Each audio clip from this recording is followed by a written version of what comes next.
ইতিহাসে এক দর্জির মাথায় হঠাৎই এলো এক প্যারাশুট তৈরির বুদ্ধি।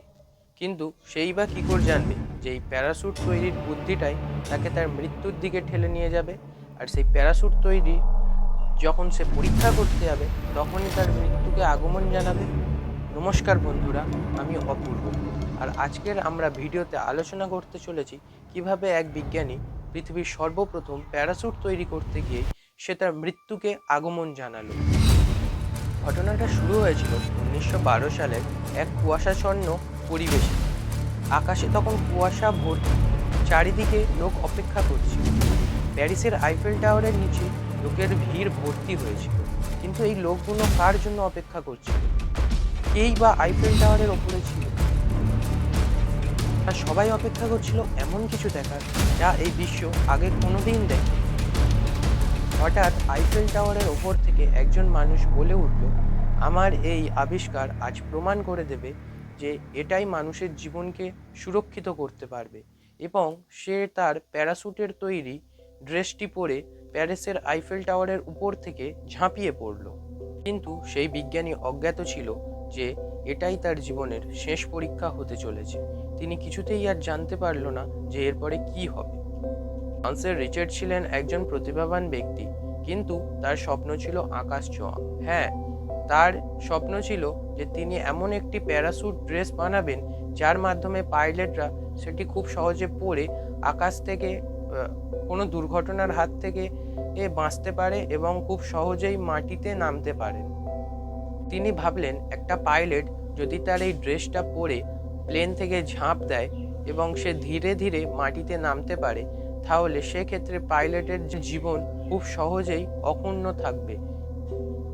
এভাবেই তার মাথায় তৈরি হলো প্রথম এক উড়ন্ত কোটের প্ল্যান, যার মাধ্যমে তিনি এই প্যারাশুটটিকে তৈরি করতে পারবেন।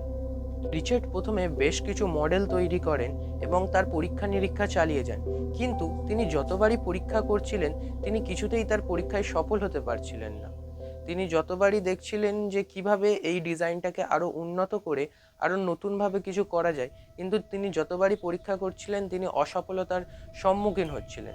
তিনি এর জন্য বহু ধরনের পুতুল ব্যবহার করেছিলেন, যেগুলি সমতুল্য মানুষের ওজনের সাথেই, কিন্তু যতবারই তিনি প্রচেষ্টা করেন ততবারই তিনি বিফলতার সম্মুখীন হন।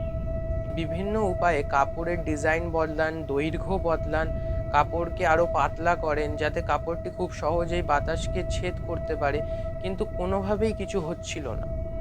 তিনি এই পরীক্ষার জন্য বেশ কিছু মানুষের মতো দেখতে পুতুল ব্যবহার করেন, যেগুলি তার পরীক্ষার মধ্যে খুবই ভালো ফলাফল করছিল না। কিন্তু রিচার্ড কিছুতেই হাল ছাড়তে চাইছিল না, তাই তিনি তার ডিজাইনটাকে আরও উন্নত করার চেষ্টা করলেন এবং বারবার প্রচেষ্টা করতে থাকলেন।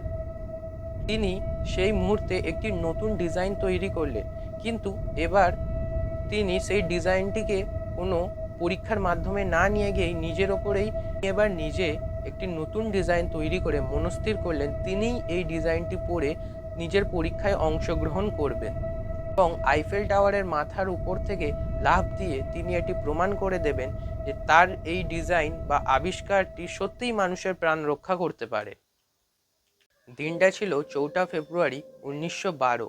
তিনি একদম সকালবেলা আইফেল টাওয়ারের ওপরে অনেকটা ওপরে গিয়ে নিজের পরীক্ষাটি ফ্রান্সের আইফেল টাওয়ারের ওপরে উঠে নিজের দেহটাকে কুয়াশাচ্ছন্ন আকাশ এবং ঠান্ডা বাতাসে ভাসিয়ে দিলেন। কিন্তু এর আগে তাকে অনেকেই বলেছিল যে এই পরীক্ষাটি একবার নিজের ল্যাবে করতে, কিন্তু তিনি এগুলোতে কিছুতেই রাজি হন। তার তৈরি সেই জ্যাকেটটি, যেটির ওজন ছিল প্রায় 10 কেজির মতো, তিনি সেটি পরে বুক ফুলিয়ে প্যারিসের আইফেল টাওয়ারের ওপর দাঁড়ালেন এবং এক সময় থমকে দাঁড়ালেন। তারপর সেখান থেকেই দিলেন এক লম্বা লাফ, কিন্তু তিনি জানতেন না যে এই 4 সেকেন্ডের লাফটাই তার জীবনের শেষ লাফ হতে চলেছিল। আইফেল টাওয়ারের মাথা থেকে প্রায় 180 ফুট নিচে পাথরের রাস্তায় পড়ে মৃত্যু হলো এই বিজ্ঞানীর। এবার প্রশ্ন হলো, কেনই বা তার এই প্যারাশুটের তৈরি স্যুটটা কোনো কাজে এলো না? কীভাবেই তার মৃত্যু ঘটে গেল?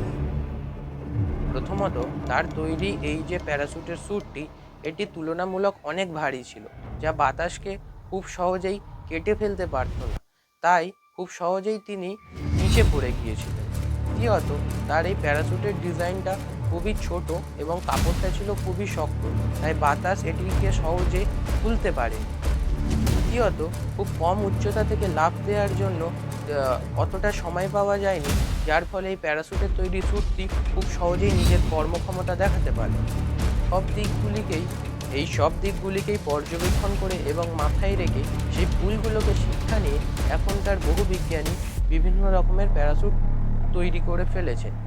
কিন্তু অবশেষে তার সামান্য কিছু ভুলের জন্য বিজ্ঞানীটির মৃত্যু হলো। যদি আমার এই ভিডিওটা আপনাদের ভালো লেগে থাকে এবং এখনও আপনি এই ভিডিওটাকে দেখছেন, তাহলে আমার চ্যানেলটিকে ফলো করে নিন এবং লাইক করে দিন। আর যদি আপনাদের কোনো মন্তব্য করার থাকে তো কমেন্টে অবশ্যই আমাকে জানান।